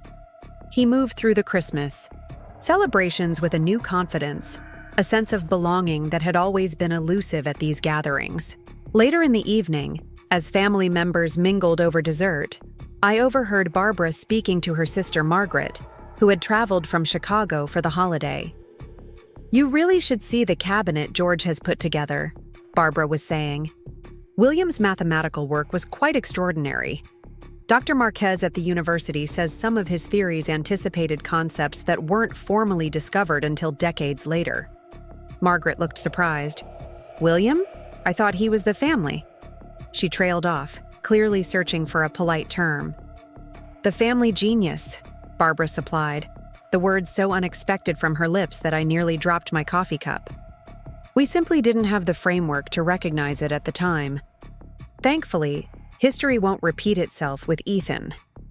This public recategorization of William, from family disappointment to unrecognized genius, created space for Ethan's differences to be similarly reframed. Throughout the evening, I watched as subtle adjustments rippled through the extended family's interactions with my son. Questions about his special school became genuine inquiries about his university courses. Comparisons to his cousin's achievements faded, replaced by appreciation for his unique path. Even Jane and Melissa, Tom's sisters, who had been among the most vocal critics of our parenting choices, seemed to be reassessing their perspectives. I found Jane in the kitchen late in the evening, arranging cookies on a platter with uncharacteristic concentration. "That display cabinet," she said without preamble when she noticed me watching. "Mother told me it was your idea, to honor Uncle William's work." "Actually, it was Barbara and George's project," I corrected gently. "I had nothing to do with it." Jane looked genuinely surprised. "Mother said it was inspired by your approach with Ethan, recognizing different kinds of intelligence, different paths to success." She arranged another cookie with excessive precision. "I've been thinking about Tyler." Tyler was Jane's middle child, a quiet 10-year-old who struggled to fit the conventional Johnson mold. He was creative and artistic in a family that valued academic and athletic prowess, often lost in the shadow of his high-achieving siblings. "He's not like the others," Jane continued. Her voice lowered, though we were alone in the kitchen. "His teachers say he's not applying himself, but I'm starting to wonder if we're applying the wrong expectations. Seeing Ethan today, how he's flourishing in this unconventional program of yours, it makes me wonder if we're missing something with Tyler." The vulnerability in her admission touched me deeply. For years, I'd cast Jane as an antagonist, Barbara's most loyal lieutenant, in the ongoing criticism of our parenting choices. I'd never considered that she might be fighting her own internal battles about the rigid Johnson family template. "Tyler's an amazing artist," I offered. "His drawings have so much emotion and imagination." Jane looked up, surprise evident in her expression. "You've noticed his art?" "Of course. He showed me his sketchbook last Easter. His use of color and perspective is remarkable for his age." A complicated mix of emotions crossed Jane's face. Gratitude, sadness, perhaps a touch of shame. "I've been so focused on his grades, his struggle with standardized testing. I haven't really looked at his art in months." "It's never too late to start," I said gently. "Do you think—" She hesitated. "Would you be willing to talk with me sometime about alternative educational approaches? Not necessarily something as specialized as Ethan's program, but just different ways of thinking about learning?" This request, Jane actively seeking my input on parenting, was so unexpected that for a moment I couldn't formulate a response. For years, the dynamic between us had been one of judgment and defense, her certainty against my determination. "I'd be happy to," I finally replied. "There are so many options now for kids with different learning styles and strengths. The key is matching the approach to the child, not trying to reshape the child to fit a predetermined system." Jane nodded, a thoughtful expression replacing her usual carefully composed facade. "That's what I'm starting to understand. Watching Ethan tonight, he's the same kid he's always been, but he seems so much more himself, like he's finally in the right environment to become who he's meant to be." "That's exactly it," I agreed, feeling an unexpected kinship with my sister-in-law. "That's all any of us really want for our children, isn't it? The space to become their full selves. Even if that self doesn't match what we imagined," Jane added softly. By the time we gathered our things to leave that night, I felt a shifting in the familial tectonics, subtle but unmistakable. The Christmas gathering that had for years been an exercise in endurance had somehow transformed into something genuine. Not perfect, not without its moments of tension, but fundamentally changed. As we said our goodbyes, Barbara surprised me with a real embrace rather than her usual perfunctory air kiss. "We should have lunch sometime," she said. "Just the two of us. There are some educational foundation matters I'd like to discuss with you." In the car on the way home, Ethan was uncharacteristically animated, describing in detail the William Johnson mathematical collection and how George had promised to let him catalog the remaining notebooks that hadn't yet been displayed. "Grandma said she's going to host a special dinner when Dr. Marquez and I finish our paper on Uncle William's prime number theory," he told us, his voice carrying a note of wonder at this unexpected alliance with his grandmother. "She wants to invite the whole mathematics department Tom caught my eye in the rearview mirror, his expression mirroring my own amazement at this transformation. Barbara hosting an academic dinner to celebrate theoretical mathematics? It was as if we'd slipped into an alternate reality where the rigid boundaries of Johnson family values had somehow expanded to embrace the previously unthinkable. "That sounds wonderful," I managed, trying to keep the astonishment from my voice for Ethan's sake. "I'm sure Dr. Marquez will be impressed." "Grandma also asked if I'd help Tyler with his art portfolio," Ethan continued. "She said since I understand what it's like to have a different kind of mind, I might be able to help him figure out what kind of art program would be best for him." This detail, Barbara not only accepting Tyler's artistic inclinations but actively seeking support for them, was perhaps the most shocking revelation of the evening. For as long as I'd known her, Barbara had been dismissive of creative pursuits, viewing them as pleasant hobbies at best, distractions from serious academic endeavors at worst. "That's a big responsibility," Tom said, his voice carefully neutral. "How do you feel about that?" Ethan considered the question with his usual thoughtfulness. "I think I'd like to help Tyler. He's really good, you know. Not in the way Emily is good at soccer or Jacob is good at debate. It's a different kind of good, but still important." "A different kind of good, but still important," Tom repeated softly. "When did you get so wise, kiddo?" Ethan shrugged, already moving on to describing the mathematical instruments in William's collection. But his casual wisdom lingered in the car, a simple articulation of the principle we'd been fighting for all these years. The promised lunch with Barbara took place in early January at an elegant restaurant downtown, the kind of place where the waitstaff knew her by name and reserved her favorite table by the window. I arrived feeling oddly nervous, as if attending a job interview rather than meeting my mother-in-law of 14 years. Barbara was already seated, immaculately dressed as always, a folder placed precisely beside her water glass. She greeted me warmly, launching immediately into small talk about the holiday season and family news. As our salads arrived, she opened the folder, revealing grant proposal forms bearing the Johnson Educational Foundation letterhead. "I've been thinking about what you said, about educational approaches needing to match the child rather than the other way around. It's made me reconsider some of the foundation's funding priorities." She slid a draft proposal across the table. I skimmed it, my surprise growing with each paragraph. Barbara was proposing a new initiative, the William Johnson Innovative Learning Program, dedicated to supporting educational alternatives for students with exceptional or non-traditional learning profiles. The language was careful, diplomatic, but the intent was revolutionary within the context of the Foundation's historically conservative approach. This would provide scholarships and resources for students who, like Ethan, might benefit from customized educational paths, Barbara explained. Not just those with measurable academic gifts, but children with all manner of different learning needs. Those who, in a traditional system, might fall through the cracks.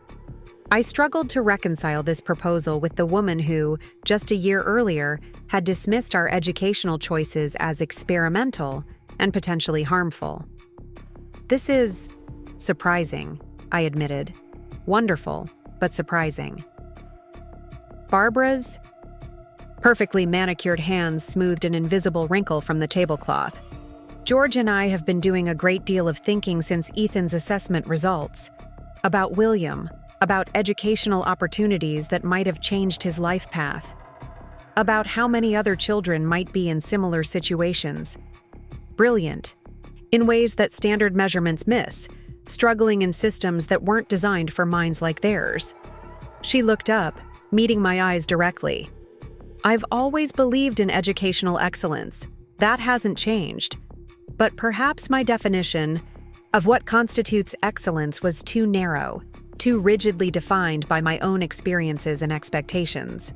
The admission, from a woman whose certainty had been the immovable object against which I'd pushed for years, left me momentarily speechless. "We'd like you to consult on the program development," Barbara continued. filling the silence. Your background in education, combined with your personal experience raising Ethan, gives you a perspective our traditional advisors lack. I felt a complex surge of emotions. Validation, certainly, but also a bittersweet recognition of the wasted years of conflict, the unnecessary struggles that might have been avoided if this understanding had come earlier. I'd be honored to help, I said finally. But I want to be clear about something. Ethan's path has worked for him because it matched his specific needs and strengths. Other children, even those with similar learning profiles, might need entirely different approaches. There's no one-size-fits-all solution, even within the world of alternative education. Barbara nodded, a smile touching the corners of her mouth. That's precisely why we need your input. The Foundation has always excelled at standardization, creating replicable models of excellence. This initiative requires a different mindset, one that values individualization and flexibility. As we discussed the details over lunch, I glimpsed a version of Barbara I'd never seen before. Intellectually curious, genuinely open to new ideas, bringing her considerable organizational talents and influence to bear on a cause I'd never imagined she would champion. She took notes as I spoke about different educational philosophies, asking thoughtful questions about implementation and assessment. By the time dessert arrived, we'd outlined a preliminary framework for the program, a combination of direct, scholarships, teacher training initiatives, and resource development that could potentially impact hundreds of students across Ohio. "Rachel," Barbara said as we prepared to leave, "I owe you an apology."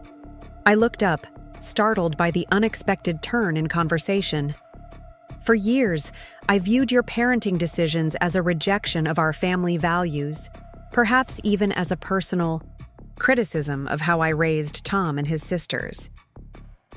She straightened her napkin with deliberate movements.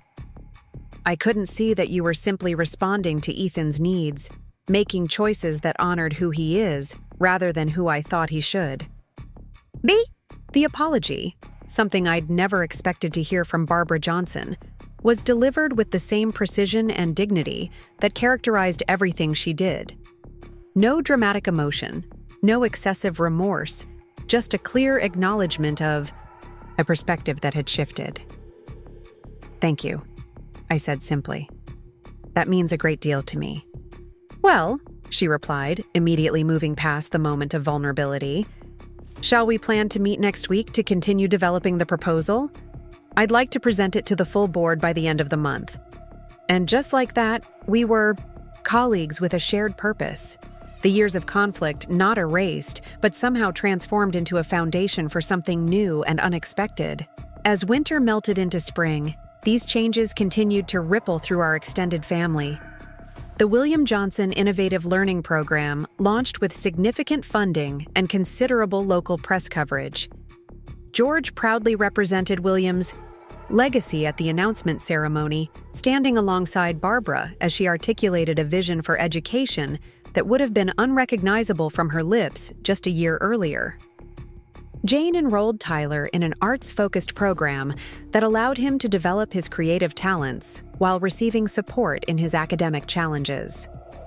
Melissa began asking thoughtful questions about her youngest daughter's struggles with reading, wondering aloud if traditional methods were serving her well.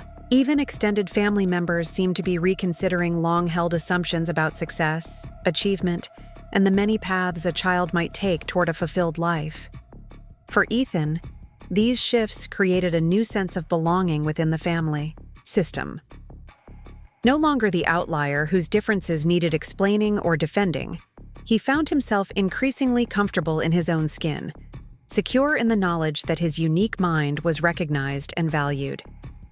The paper he co-authored with Dr. Marquez on William's prime number theory was accepted by a prestigious mathematical journal, an extraordinary achievement for someone his age.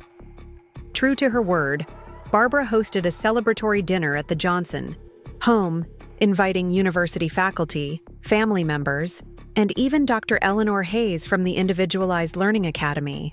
Watching Ethan that evening, confidently explaining complex mathematical concepts to an engaged audience, I felt a surge of gratitude for the journey that had brought us to this moment.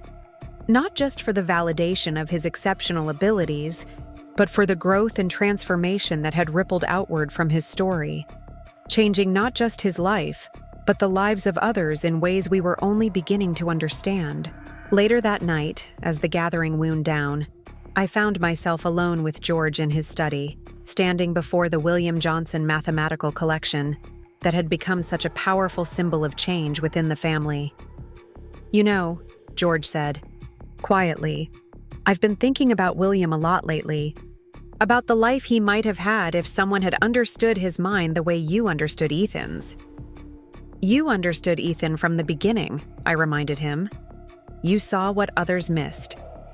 George nodded, his eyes on the photographs of his brother. "Perhaps because I failed William. I knew he was brilliant, knew he saw the world differently, but I didn't have the framework or the courage to challenge the established wisdom of our time. I let him be labeled difficult, lazy, unfocused. All those terms we use when a child doesn't fit our expectations." He turned to me, his usual reserve softened by emotion. "What you did for Ethan, standing firm against Barbara's pressure, against family tradition, against the easier path of conformity, that took a special kind of courage. You fought for his right to be exactly who he is, not who others wanted him to be." "I just followed his lead," I said simply. "Listened to what he needed, tried to find ways to support how his mind naturally works." "That's the heart of good parenting, isn't it?" George replied. "Not imposing our vision on our children, but helping them discover and become their own fullest selves." He gestured toward the cabinet. "William never had that. But through Ethan, through this program Barbara's creating, perhaps his legacy will provide it for other children." As spring blossomed into summer, Ethan received an invitation to a prestigious mathematics camp at MIT, an opportunity funded in part by the William Johnson Innovative Learning Program's first round of scholarships. The timing conflicted with the annual Johnson family vacation, a scheduling issue that once would have created significant tension. Instead, Barbara simply adjusted the vacation dates, matter-of-factly informing the extended family that the change was necessary to accommodate Ethan's important academic opportunity. No drama, no passive-aggressive comments, just a practical solution that placed Ethan's needs alongside other family priorities. This small adjustment symbolized the larger transformation that had occurred. The rigid Johnson family system that had once demanded conformity had somehow expanded, becoming flexible enough to embrace different paths, different strengths, different definitions of success. The summer mathematics camp was transformative for Ethan, surrounding him with peers who shared his passion and professors who challenged his exceptional mind. He returned home with new confidence, new friendships, and new mathematical horizons to explore. "I met another kid whose family didn't understand him at first," he told me one evening as we sat on the porch swing, watching fireflies illuminate the gathering dusk. "His parents wanted him to be a doctor like everyone else in his family, but he's obsessed with number theory. His test scores finally convinced them to let him follow his own path." "Like your test results did with Grandma Barbara?" I asked. Ethan nodded thoughtfully. "Sort of. But I was thinking, it's kind of sad that kids like us need test scores to prove our brains work differently, but still work really well. Shouldn't people just believe us when we try to explain how we think?" The question, so simple yet so profound, struck at the heart of our journey. "Yes," I agreed. "In an ideal world, they would, but people often need concrete evidence to challenge deeply held beliefs. Your test results gave Grandma Barbara a way to reconcile her values around achievement with your different learning path, I guess," Ethan said, pushing the swing gently with his foot. "But I'm the same person I was before those tests. My brain didn't suddenly get better when they measured it." "That's very true," I acknowledged. "And it's an important thing to remember. Your worth has never depended on test scores or external validation." Ethan was quiet for a moment, considering this. I'm glad the tests helped Grandma understand me better. And I'm really glad they're helping other kids through the William Johnson program. But I'm most glad that you and Dad believed in me even without any tests. That you fought for me when everyone else thought you were wrong. His words touched something deep in my heart, a validation of the difficult journey we'd traveled together, the battles fought, the doubts weathered. We always will, I promised, test results or no test results. As summer faded into fall, we settled into a new normal, one where Ethan's educational path was no longer a source of family conflict, but rather a celebrated example of individualized learning. Barbara had become an unexpected advocate, channeling her considerable energy and influence into expanding the William Johnson program, occasionally calling me for advice or perspective on particular cases. One such call came on a crisp October afternoon as I was grading papers in my home office. Barbara's name on the caller ID still triggered a momentary tensing of muscles, an automatic response from years of difficult interactions that hadn't yet fully faded. "Rachel," she began without preamble, "I need your opinion on something. We have an application for the William Johnson program from a family in Columbus. Their daughter is struggling in traditional school, behavioral issues, poor academic performance, constant conflicts with teachers. But her cognitive assessment shows remarkable spatial reasoning abilities and creative problem-solving skills. The parents want to enroll her in an experiential learning program with an emphasis on design and engineering." "That sounds promising," I replied, noting how naturally we'd fallen into this consultative relationship. "What's your concern?" "The behavioral issues," Barbara admitted. "In the past, I would have viewed them as a sign of poor parenting or lack of discipline. But I'm trying to consider whether they might be symptoms of a mind that simply doesn't fit the conventional classroom structure." The self-awareness in her statement, the explicit acknowledgement of how her thinking had evolved, struck me powerfully. "That's often the case," I confirmed. "Behavior that looks like defiance or inattention can actually be a gifted mind's response to an environment that doesn't meet its needs." "Like Ethan's restlessness in traditional classroom settings?" "Exactly. Remember how his kindergarten teacher suggested he might have attention issues because he couldn't sit still during basic math lessons? It wasn't an attention deficit. It was attention-seeking engagement at his actual level of understanding."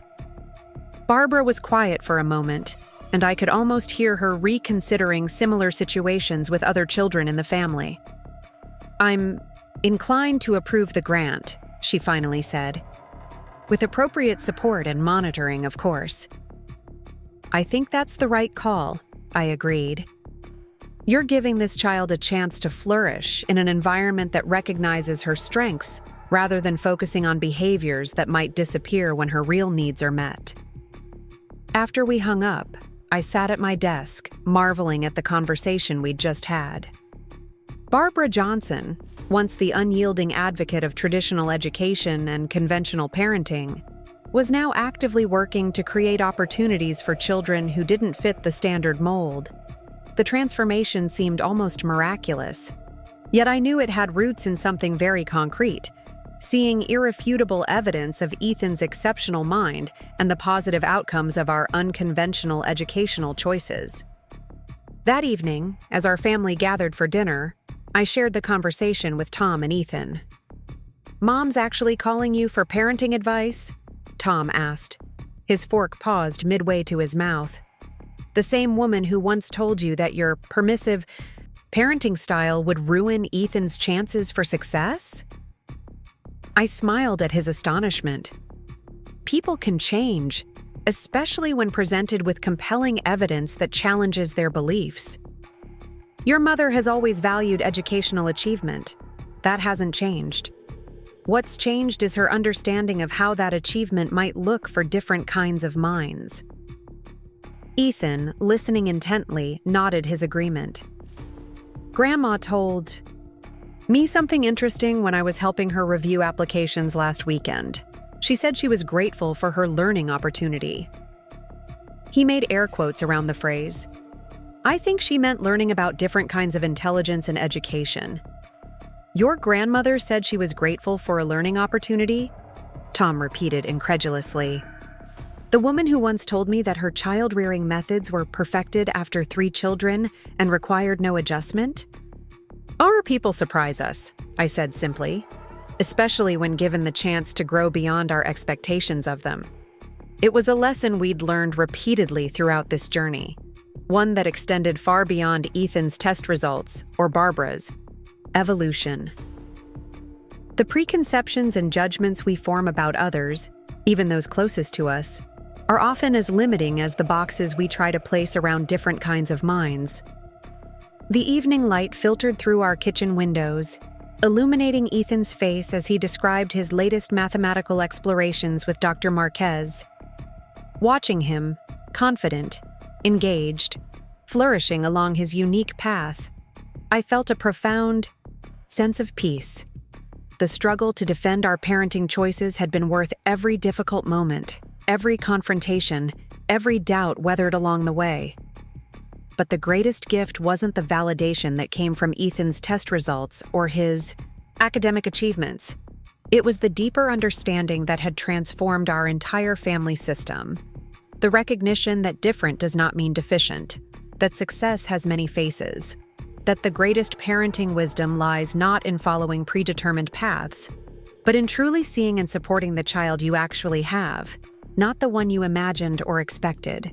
As autumn leaves fell and the year drew toward its close, we prepared once again for the holiday season. Once a battlefield of competing expectations, now transformed into something more authentic and accepting. Barbara had announced that this year's Christmas gathering would be different, less formal, more meaningful, in her words. Rather than the usual highly choreographed event with its emphasis on appearance and tradition, she envisioned something that would celebrate the diverse gifts and interests of each family member. I thought we might each share something meaningful from our year, she explained during our planning lunch. Not just achievements, but moments of growth or learning. Something that reflects who we really are, not just what we've accomplished. This reimagined holiday celebration symbolized how profoundly the family culture had shifted. Barbara, once the enforcer of rigid conformity, was now actively creating space for individual expression and authentic connection. As Christmas approached, I watched Ethan deliberate over what he would share. He considered explaining his work on William's mathematical theories, but ultimately decided on something more personal. I want to talk about what it feels like to have a different kind of mind, he told me one evening as he worked on his presentation. Not just the mathematical part, but what it's like to experience the world differently. How it feels when people don't understand you, and then what it's like when they finally do. His choice moved me deeply. Beyond his academic achievements, beyond the validation of test scores and university recognition, Ethan was developing the confidence to speak his truth, to articulate his lived experience in a family that had once viewed his differences as deficiencies. The Christmas gathering itself exceeded all my expectations. Barbara had transformed their formal dining room into a comfortable space with chairs arranged in a circle. The usual elaborate decorations had been replaced by simpler, more meaningful items. Family photographs spanning multiple generations, children's artwork prominently displayed, even a special corner dedicated to William's mathematical legacy. As family members arrived, I noticed subtle differences in their interactions. Instead of the usual comparisons and competitive undercurrents, there was a genuine interest in each person's experiences. Jane proudly showed photos of Tyler's first art exhibition at his new school. Melissa discussed her youngest daughter's progress with a specialized reading program we had recommended. Even distant cousins who had always performed their prescribed Johnson family roles seemed more relaxed, more authentic. When the time came for sharing, Barbara began with a brief introduction that left me momentarily speechless. "This year has been one of profound learning for me," she said, her voice strong despite the vulnerability of her words. "I've come to understand that our family's strength lies not in our uniformity, but in our diversity. not in following a single path to success, but in supporting each person's journey toward becoming their most authentic self. She looked directly at Ethan.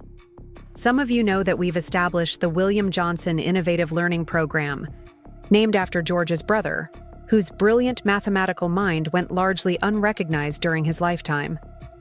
This program aims to support children whose unique gifts might be overlooked in traditional educational settings.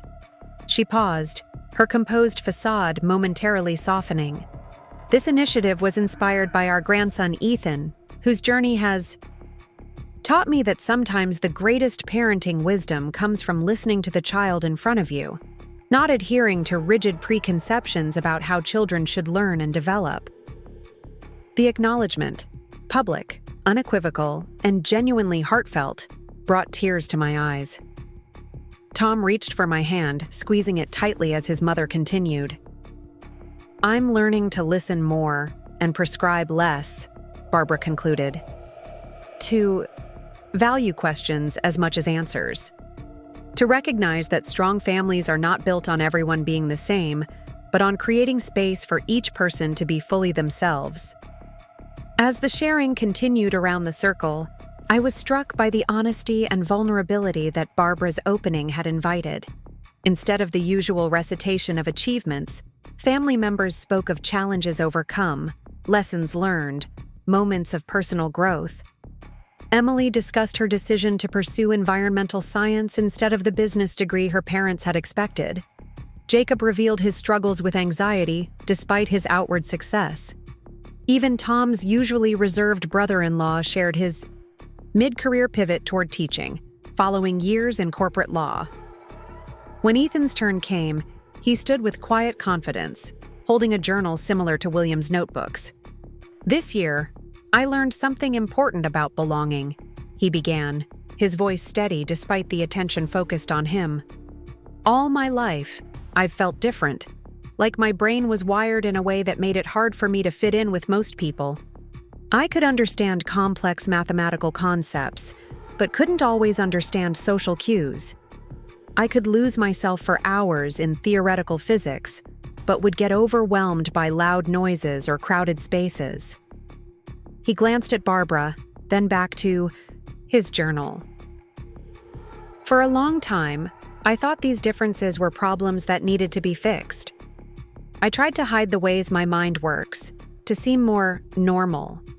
But what I've learned this year is that different isn't the same as wrong. My brain isn't broken, it's just differently wired. And that wiring comes with challenges, yes, but also with unique perspectives and abilities." The room was completely silent as he continued. "The most important moment for me wasn't when the test results proved I was good at math. It was when people started seeing me, really seeing me, for who I actually am, not who they thought I should be. When Grandma Barbara asked about my work with Dr. Marquez and actually wanted to understand it. When Grandpa George showed me Uncle William's notebooks and I realized I wasn't the only one in our family with a mind like mine." Ethan looked around the circle, making brief eye contact with each person. "Belonging doesn't come from being the same as everyone else. It comes from being accepted for your differences, from having your unique way of experiencing the world respected and valued."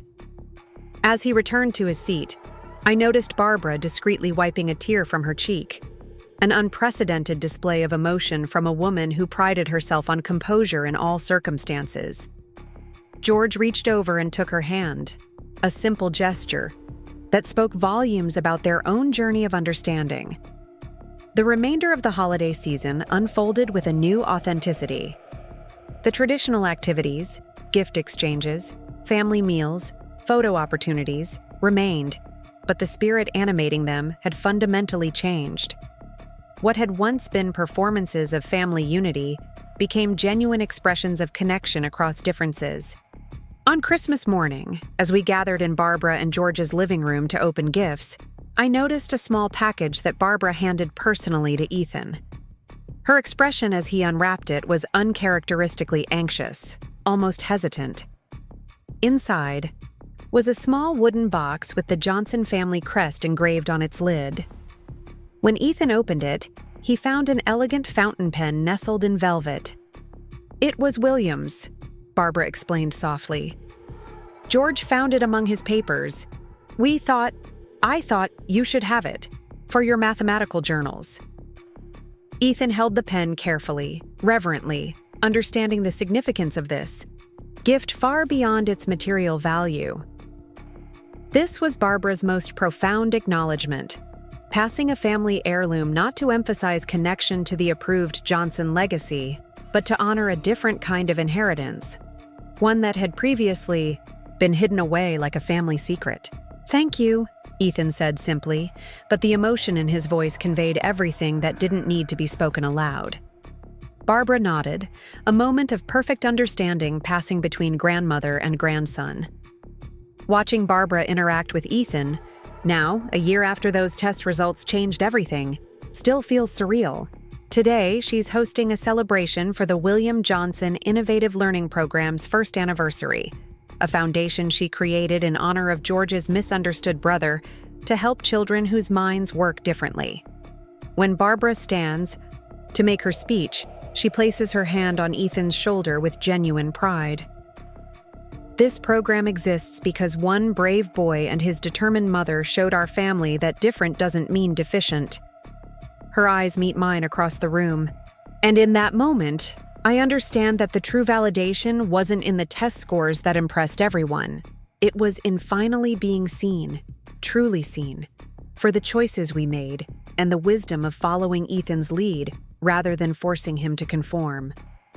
As I watch my son explain complex mathematical concepts to his cousins, I realize that sometimes the greatest parenting triumph isn't proving others wrong, but creating space for your child to be exactly who they are.